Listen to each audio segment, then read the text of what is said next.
Hello friends, welcome to my kitchen. તો આજે આપણે ચટણીને એકદમ સરળ રીતે સ્ટોર કરવાની બધી ટ્રિક્સ અને ટિપ્સ સાથે આજે આપણે લસણની ચટણી બનાવીશું, જેને બનાવવી એકદમ આસાન છે.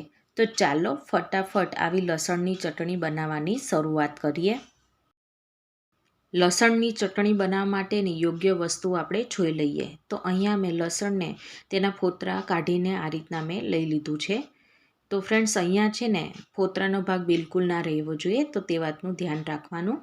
અને તેની સાથે સાથે અહીંયા મેં 4 મોટી ચમચી જેટલું તેલ લઈ લીધું છે. તેલ તમે કોઈ પણ વાપરી શકો છો.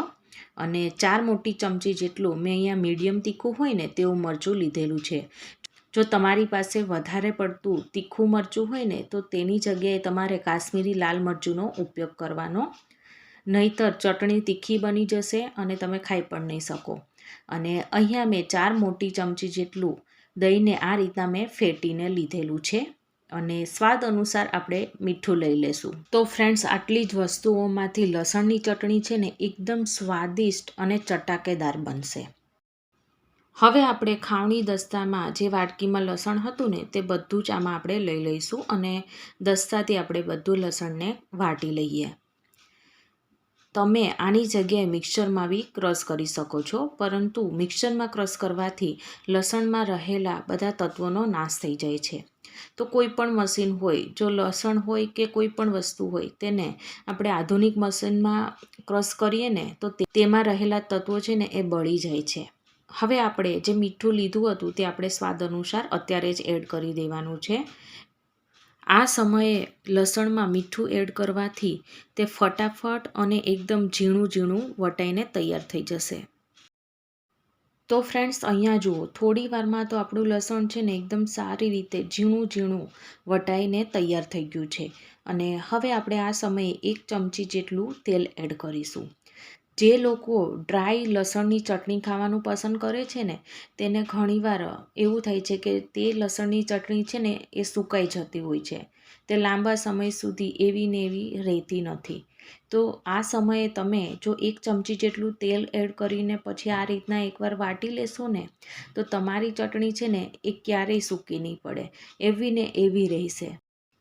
ખંડાયેલા લસણમાં આપણે લાલ મરચું એડ કરીએ અને બરાબર તેને ખાંડી લઈશું. તો ફ્રેન્ડ્સ, આપણી ચટણી છે ને એકદમ સારી રીતે ખંડાઈને તૈયાર થઈ ગયું છે. તો લાલ મરચું, લસણ, મીઠું, તેલ બધું સારી રીતે મિક્સ થઈ ગયું છે. તો હવે આપણે તેને એક વાસણમાં લઈ લેશું. તો જે વાસણમાં આપણે ચટણી બનાવવાની હોય ને બસ તે જ વાસણમાં આપણે આ ચટણીને લઈ લેવાની છે. હવે આપણે આમાંથી 2 મોટી ચમચી જેટલું તેલ એડ કરીશું અને ચમચીથી આ રીતે આપણે બધું સારી રીતે પ્રેસ કરીને ચટણીને તેલ સાથે મિક્સ કરી લેશું. અને બાકીનું તેલ છે એ જેમ જરૂર જણાય એમ આપણે આમાં એડ કરીશું.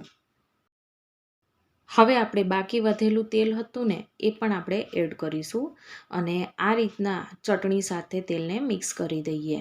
એટલે ચટણી છે એ તેલ સાથે એકરસ થઈ જશે. તો ફ્રેન્ડ્સ, અહીંયા જો આપણી ચટણી છે ને એકદમ સારી રીતે એકરસ થઈ ગઈ છે. તો હવે આપણે તેને ગેસ પર કૂક કરવા માટે લઈ લેશું.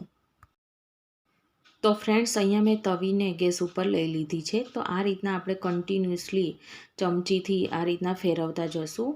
એટલે લસણ અને ચટણી છે એ દાજી નહીં જાય અને એકદમ સારી રીતે કૂક થઈ જશે. તો ફ્રેન્ડ્સ, આપણને આ પ્રોસેસને ફક્ત 2 મિનિટ જેટલો ટાઈમ લાગશે. હવે આપણે ખાવણીમાં જે લસણને ખાંડ્યું હતું ને તેમાં થોડું પાણી એડ કરીને આ ચટણીમાં એડ કરી દઈએ અને 1 મિનિટ જેટલું આને ધીમા ગેસ ઉપર આપણે ચડવા દઈશું. 1 મિનિટ થઈ ગઈ છે. તો ફ્રેન્ડ્સ, અહીંયા જુઓ, ચટણીમાંથી તેલ છે ને એકદમ છૂટું છૂટું થઈ ગયું છે. તો હવે આ સ્ટેજ ઉપર આપણે ચમચીથી એકવાર સારી રીતે ચટણીને મિક્સ કરી લઈએ. હવે ગેસની ફ્લેમ બંધ કરીને આપણે જે ફેટેલું દહીં હતું તે બધું જ આમાં આપણે એડ કરી દઈશું. જો ગેસની ફ્લેમ ઓન હશે અને તમે દહીં એડ કરશો ને તો દહીં ફાટી જશે અને ચટણી બિલકુલ સારી નહીં બને. તો અત્યારે આપણે દહીંને ચટણી સાથે સારી રીતે મિક્સ કરી લઈએ. અહીંયા દહીં છે ને એ ચટણી સાથે એકદમ સારી રીતે મિક્સ થઈ ગયું છે.